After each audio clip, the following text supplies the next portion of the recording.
This video and all other videos on this channel for entertainment purposes only. The content of this video and all other videos on this channel are the opinions of the creator only and do not constitute legal, trading, investment, or financial advice of any kind. Investing carries a high level of risk and the majority of retail clients lose money. Do not invest any capital unless you understand the risks and you are prepared to lose it all. Alright, hello and welcome. God damn. Alright, hello and welcome to Camel Finance. I'm your boy Camel and welcome to the week. Welcome to Monday.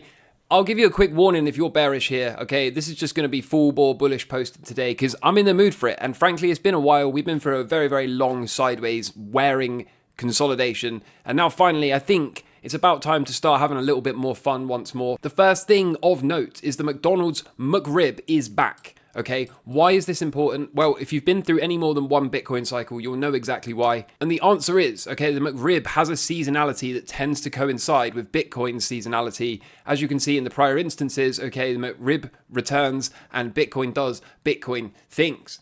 Speaking of seasonality, we also have the US elections coming up in the not too distant future. They also just so happen to coincide with an expected 60-day cycle low for Bitcoin this time around. And you can see in prior instances, okay, Bitcoin went on to do Bitcoin things again. Bitcoin in orange is still outpacing the internet adoption. I'll be really interested to see how far above or below the internet's adoption we are for the end of this year. And it's not going to take much more upside price action for Bitcoin before we reach the $70,300 level, where there are currently around $15 billion worth of short liquidations. And all of this is occurring at potentially the start of a true breakout on the weekly time frame with an LMACD bullish crossover. If you're bearish here, I would personally be becoming more and more concerned by this outlook. We've also got Bitcoin working on a bullish weekly TK cross, which is the same signal that we saw last October, right when Bitcoin staged a rally from around 28k to around 73k. And it's been a while since we featured Miles and his hodl wave,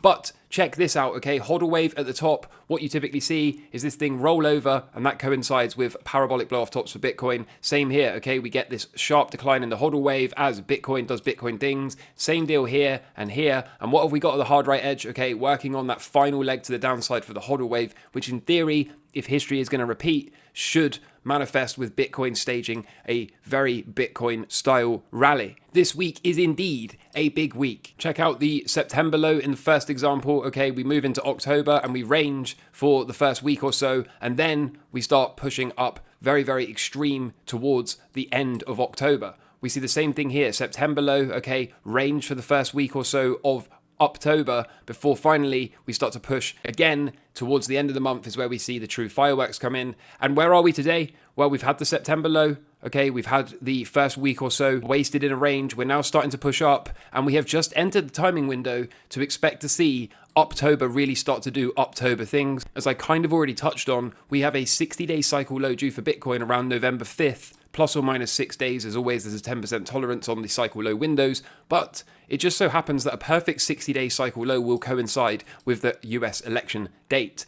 So again, another point of information that to me suggests we may well just live in a simulation. And I still maintain that we are probably going to move higher before we get that shakeout into the cycle low. And then the other thing we know is there's an awful lot of speculation around that cycle low and around the elections. Oh, well, you know, it depends on who gets elected and one's bad for Bitcoin and one's good for Bitcoin and yada yada. But remember, okay, the cycles are in control and everything else is narrative. When the cycle lows are due right around the time of the election, it tells us that it does not matter. It does not make a scrap of difference who is elected or who is winning or any of this kind of stuff. What matters is we've got a cycle low, which tells us we've got space to see a full 60-day cycle of upside thereafter. And we're just going to go from being bullish to being super duper uber bullish here. Okay, take a look what happens when you connect the lows from this initial drive and extend this line all the way out. What you find is it actually makes a precise touch of the following cycle high. We can then repeat this process, okay? We grab the bear market lows, connect support, and extend this line all the way out, and you'll find,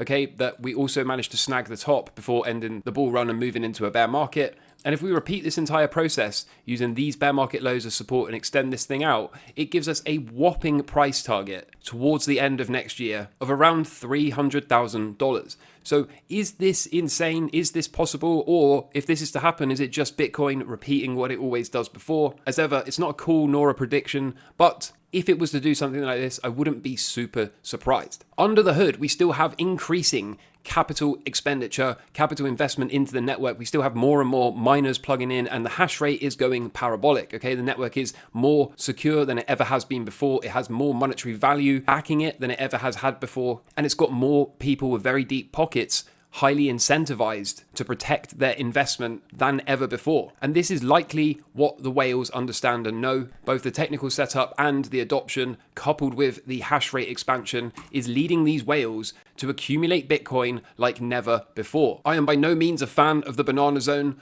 but if we just ignore the whole banana zone meme thing, okay, I'm not really a fan of that, but that's my own personal bias. But one thing I can acknowledge, okay, is if we just look left and see what we did in prior cycles, okay, so far, so good. Tells us to keep an open mind about seeing something come out of here that most people are not expecting. In terms of the psychology out there, there is still quite a lot of doubt. There's still quite a lot of worry. There's still quite a lot of people that think that was the top. There's no way we can make new highs, or that if we do make new highs, it can only be a marginal higher high in line with that 5.3 theory. But if this thing starts to move forward, we will likely see a lot of those bears flip into belief. The psychology behind belief is this rally is for real, time to get fully exposed. Thrill, euphoria and greed, etc. happens shortly thereafter. Going to be interesting to see if this thing plays out. All of this is occurring against a backdrop of the US banks facing a $515 billion in unrealized losses at the moment, okay? Looks so much worse than the GFC. And if there was ever going to be a catalyst to drive a fear-driven fifth wave, then this would probably do it. One last thing to point out here, okay, is that bears sound smart, but bulls make money. And here is that old adage visualized. The average duration of a bear market is 446 days versus the average duration of a bull market, which is 2,069 days. The average bear market return is minus 38.4% versus the average bull market return at 209%. So if, like me, you are bearish, if, like me, you think there's a million reasons to be bearish, and there always is, if, like me, you think we are getting late in these longer term cycles, that a recession is probably just around the corner, if, like me, you think the risk here, the real risk, is deflation rather than a return of inflation, then you sure as hell sound smart right now, okay? But the reality is we need to be long, strong, and bearish because, again, bears sound smart, but bulls make money. It doesn't matter how bearish it looks out there. It doesn't matter how bearish you feel. It doesn't matter whether or not you agree with me in the sense that we are probably going to get a recession. We may already be in a recession, but the current posturing must be long and strong because once again, okay, look at the amount of blue versus the amount of red. Do you want to be on the blue side or do you want to be on the red side of this trade? Right, dog? The heck was that? My dog's doing some inward sneeze. I don't know if you heard that. Okay, well, yeah. Anyway, long, strong, and bearish. Okay, so big thing for me, as I was saying in the weekend's deep dive, is I want to see if the dollar puts in this cycle low and left translates and rolls over, or if I'm going to be calling bottoms here and expecting some kind of huge dollar rally out of here. So we'll get an answer in the next couple of weeks for that. I will also be expecting to see these yields reject at resistance and roll over. If they don't, okay, something else is going on and I'm probably wrong about the recession. But again, let's reserve judgment until we've either seen a breakout and a move higher for the yields or what I think is coming, which is that rejection at resistance and a rollover. Bitcoin, as I said, looks pretty bullish, okay? We're still long and strong, still roughly speaking, following my arbitrary yellow squiggle. We are also still keeping a keen eye on that November 5th timeframe to see that 60-day cycle low. The crypto-related equities are taking part in this party at the moment. We've been adding a bunch of them in the members section and we'll probably be adding some more this week. So happy days there. The stock market to me looks pretty good, okay? All the while we're above the third angles, long and strong continue to push. Same across the board. Here's the Dow Jones, okay? Long and strong there. And NASDAQ, hopefully we can get a little bit of a pop later this week. I am still expecting this VIX, largely speaking, to print a new low below these lows right here. And if it does, then again, you know the plan. Okay, we'll get some hedges on. And gold is a very, very big one. As I was discussing with the members over the weekend, if this thing is going to top, as per typical cycle theory, then we should expect this top to be left translated on day 9 or day 10, which would be Tuesday or Wednesday of this week.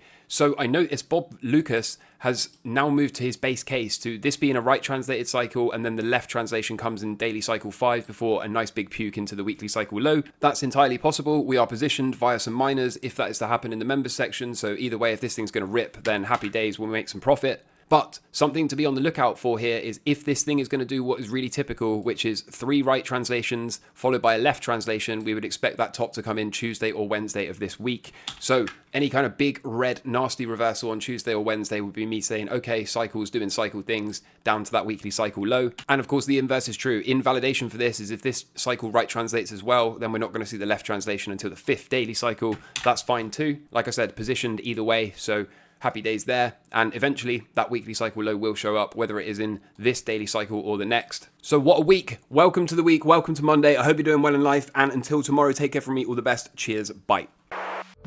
Camel Finance, he's the man to see. Rocking the markets with his contrarian spree.